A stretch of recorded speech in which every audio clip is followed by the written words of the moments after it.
Good morning, everybody. Welcome back to Desert Sky Adventures. Today is Sunday, September 24th, 2023, and today I'm coming to you from my Fortress of Solitude up here in the Killimayopsis, I think that's how you say it, Killimayopsis Wilderness in the Southern Oregon area. And my plan today is to head up to the Oregon Caves National Monument. They're very unique caves because they're made of marble, and most caves are made of limestone. But first I have to get up there, and they're expecting some pretty crazy rain today. We'll see if that materializes, but that might be a factor in getting up there. I also am not sure if they allow filming in the cave, so we're going to find out along the way. But we're going to head down the Redwood Highway 199 into the small town of Cave Junction, Oregon. From there, we're going to head east about 20-25 miles or so up to the Oregon Caves. And hopefully we can get into the cave and see what it looks like up there. But like I said, first I got to get there. So let's head out and see what we can find.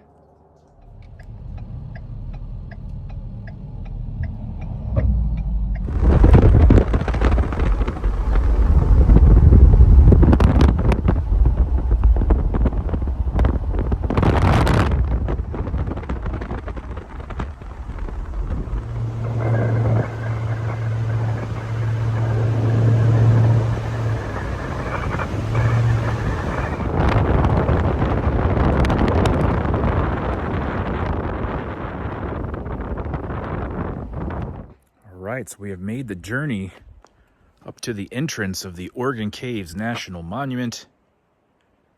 And unfortunately, the smoke from all the nearby wildfires has pretty much destroyed the view on the way up, but a decent amount of people up here today.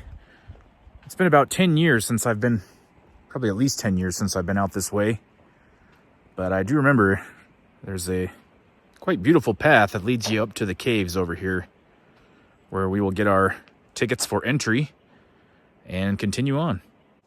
It says we have a 900-foot walk to the cave tour registration, which is just up there around the bend. Let's hoof it.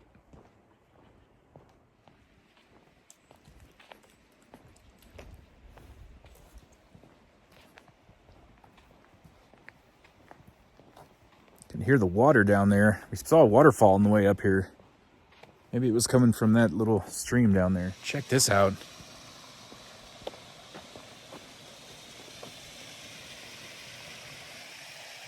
This building is closed for renovations right now, as I understand it. But last time I was here, it was open. I'm gonna head up over here and get my cave tour ticket. I think the next tour starts at 1. That's about 30 minutes away.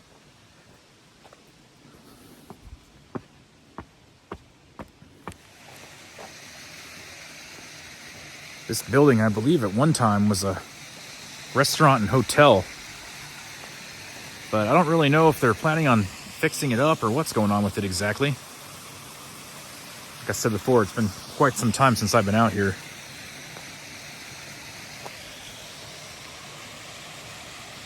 But it sure is pretty. You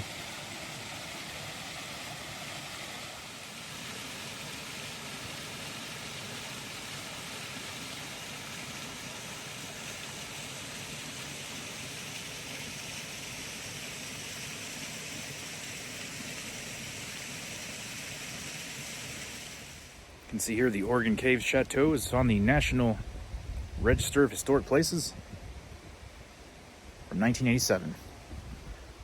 And let's see if we can take a look inside the window here.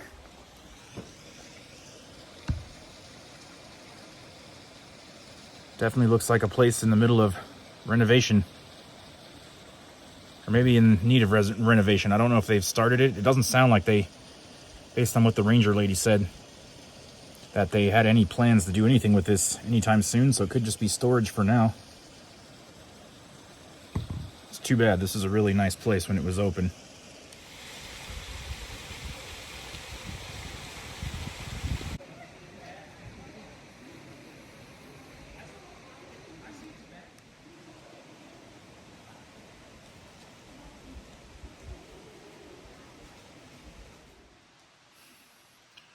Looks like some deer have made their way believe these are white-tailed deer. These are not the same deer that we have in Tombstone.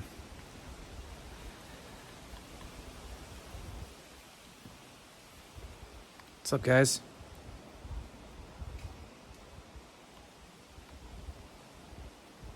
Hello. Just gonna put something in the trash.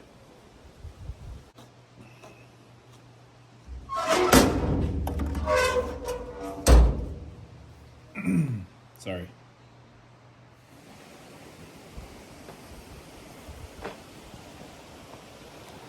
Well, this is where we're going to go in the cave.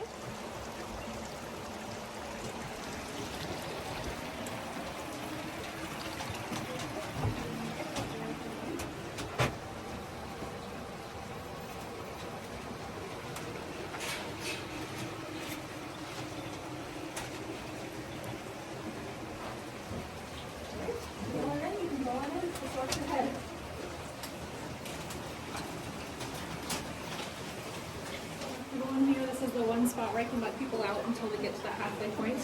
Unless you can walk through solid rock and then you can leave whatever you want, I guess. And everybody's doing good. Alright, cool. So that story that I was talking about outside about Elijah Davidson, some of you might have heard this before or got a chance to read the story in the visitor center. But Elijah was a young man when he came here in his early 20s. And he came in a hunting party. It was back in 1874. There wasn't a grocery store in Cave Junction, right? Or even in Williams, Oregon, where he was from, which is a little bit closer in terms of distance, straight line distance at least. So people hunted and farmed and traded for the things that they needed. So Elijah came up here to go hunting, and he brought a dog with him. His dog's name was Bruno, and Bruno was a really good hunting dog. He smelled something that smelled delicious, and he took off through the forest following the scent of the trail. And of course, Elijah really loved his dog, and he didn't want to lose the dog in the forest, so he took off running after his dog. But then suddenly the dog disappeared. And Elijah was kind of confused, until he realized that there is this cave right here and different things. So in this case, if water's kind of running along an edge or like a sloped surface, we often get cave bacon.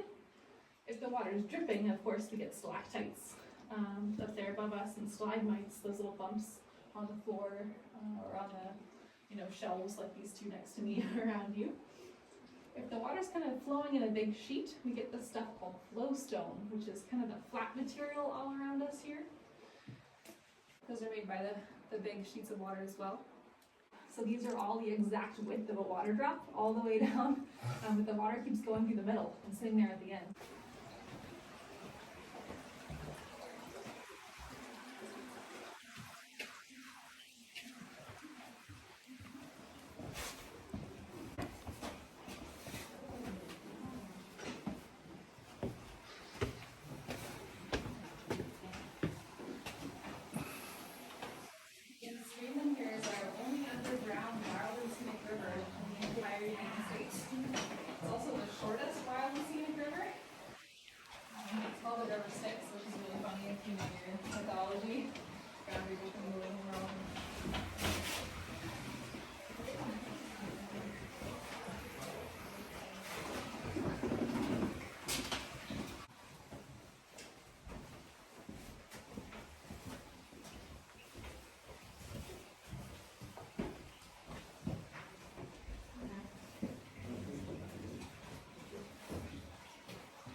As it evaporates away, it leaves the calcite behind, and we end up with this formation called cave popcorn. It's kind of the bumpy stuff that you see on the rocks around you right here.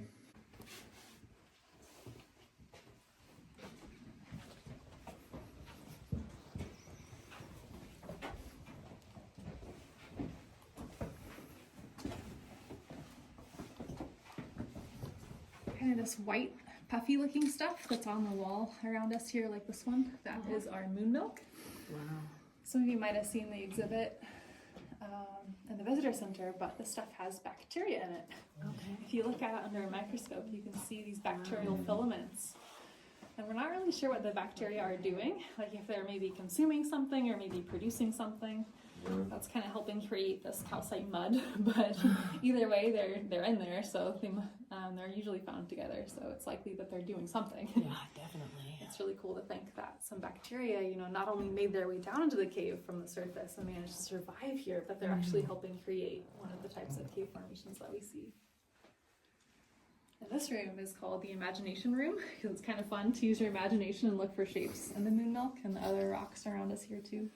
And just watch out on the staircase in particular for these really sharp rock ledges here. We call them the astronomy rocks because if you hit your head, guess what you see? Stars! Not very fun to see stars in the cave. Pretty good in the cave. We will see some spots in this area where people have carved on the stone. As we go around the bend over there, I'll show you a spot where someone carved 1887, I think, into the rock. Better that than 1987. Yeah, all this damage is really old. It's from the 1800s, so before this place became a park in 1909. And then after it became a park, of course, it became protected, but Sure. yeah. Yeah, 1887.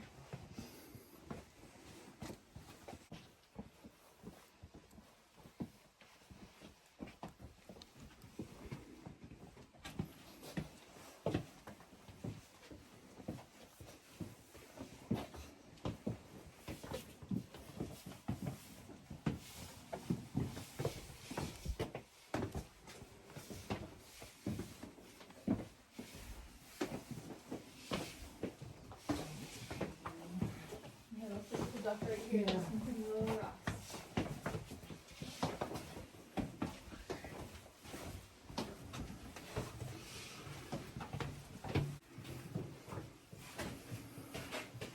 Oh, that's kind of cool. Watch out.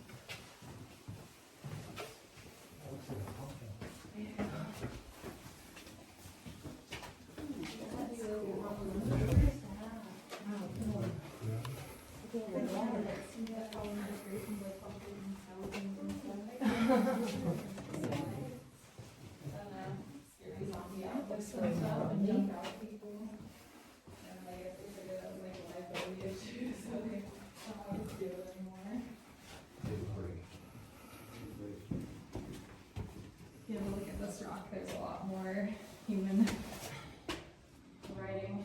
Yeah. Wow. 1956, I guess that's. I think it's 18. Oh, I think it's 1886. Yeah, the bottom of the 8 is kind of Eight, weird, yeah. but yeah. Uh-huh. Yeah, if you want to have a look around, it's kind of just everywhere right here. Feel free to take the light and pass it back. This is beautiful in here. White or gray color. And that's because the water carries dirt with it when it comes down to the cave. And that dirt kind of ends up becoming part of the formation itself. Okay. So it has a slightly different color, and a lot of that dirt is very opaque. I think calcite, if you find it in a big mineral, it's actually clear. I'm kind of show you toward the end of the cave, there's some calcite crystals that probably grew underwater cave that are shaped like this one is, where you have kind of a dome with a hole in it, and a big pit down below. And we do call them dome pits, very imaginative, I know. But these are usually formed by waterfalls. So a long time ago, there was probably a waterfall coming out of that hole. And if water is coming fast enough from the surface, it doesn't have a chance to bubble off that extra carbon dioxide, so it's still acidic when it enters the cave. And it can actually keep dissolving the rock. And that's happening on a smaller scale. In a lot of spots on the cement, actually, you can see these little divots that the water, the water drops over time have been kind of dissolving the cement. Kind of the force of a falling water drop will do that as well a little bit. So it's not just the chemical weathering, but also kind of the physical aspect of the falling water creating these pits too. As the water slowed down, it started making this cave bacon all around the mouth of that hole. So we are going to go down this pit next, but we do not want to fall like the water did. So please take your time and be really careful. This so reminds me of the Indiana Jones ride at Disneyland. The wind has to go a little faster to get it through there. This is a spot where we might see springtails. They're these really tiny, like 1 to 2 millimeter long things that kind of look like ants a little bit. They're actually not insects though. Springtails, they appeared in the fossil record around 400 million years ago, and insects appeared a little sooner, around 385. So they're a little bit different than insects. They don't have wings at any point in their life cycle. They do have a really long tail that they kind of flick against the ground and that makes them spring. So that's why they're kind of called springtails.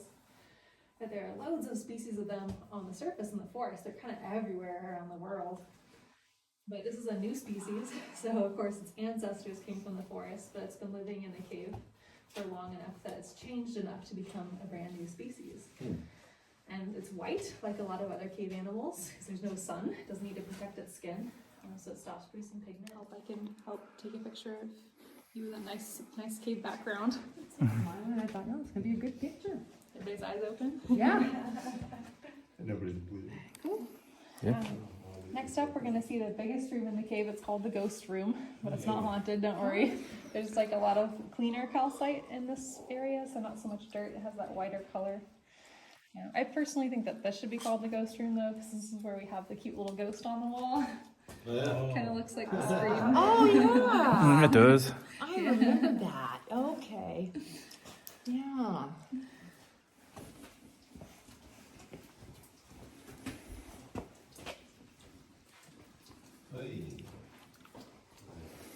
This is a room that we can turn the lights off in as we leave the cave. This is We beautiful. try to keep the lights off in here because it is the one spot where we can kind of tell that another tour group isn't right behind us.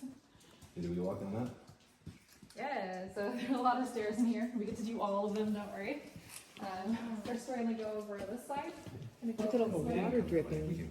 and then we'll go up the stairs, come back down, and then go along the floor of the ghost room and back out that way up there. Yeah, we've got I some know really it's beautiful down there. Really, when you look back, it's gorgeous.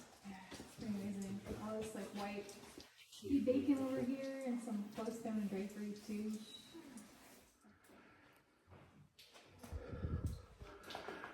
Check out this room.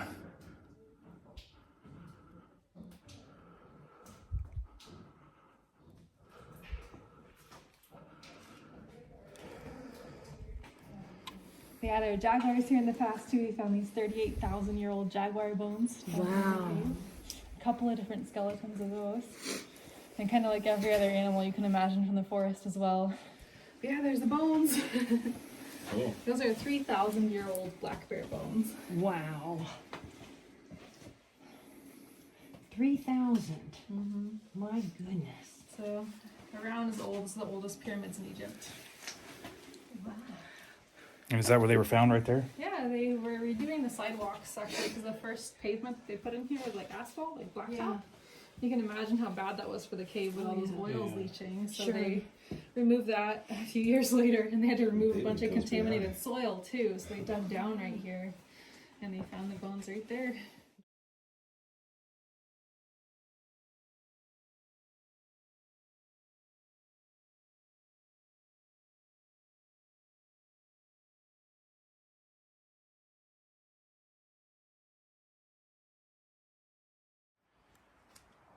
Right, so after exiting the cave,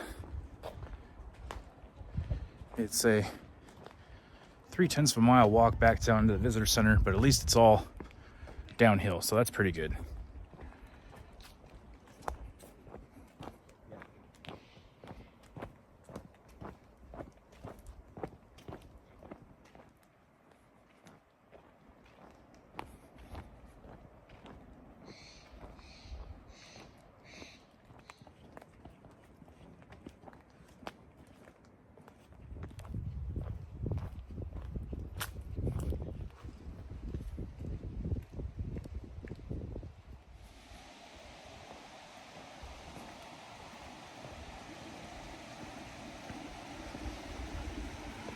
Then down here at the bottom of the hill, you are back where you started. Right here at the visitor center.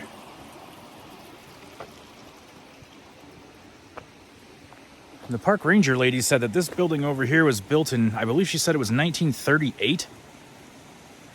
And the reason why it's closed is because the foundation there's some kind of issue with the foundation and they don't want it to fall off the mountain, so they're gonna hopefully renovate the whole thing, but there's apparently no budget for that, so it just sits abandoned for now.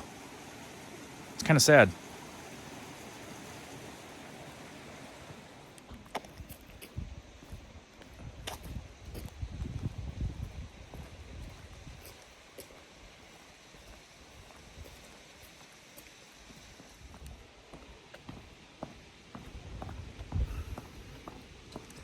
Down at the bottom of the trail over here, they got a nice little gift shop. And they do have a limited selection of beverages. I got me a red Powerade knockoff because that's what they had, but it's better than nothing. But anyway, that is the Oregon Caves National Monument. Pretty cool thing, a place I haven't been to in a while, but again, it's kind of rare to find caves that are made of marble. That's not something that you see in a whole lot of places on the planet. And this is one of the places where you can see that. So if you happen to be out this way, I definitely recommend coming up here. There's a lot more to do than just the cave too. There's hiking tours, there's nature trails, the chateau over here, which is still cool to look at even though it's been abandoned for a little while. But that'll be the first of our adventures here in the Pacific Northwest. I can't wait to see if we can get to California. The wildfires have been causing some issues as far as travel, so it's already messed up the plans a little bit. But we're going to see in the next couple days if we can get into Northern California and hopefully go back to the Trees of Mystery and the Battery Point Lighthouse and maybe check out the Redwoods as well. But that'll do it for today, everybody. Thank you so much for watching, and until next time, until the next video, see you down the road.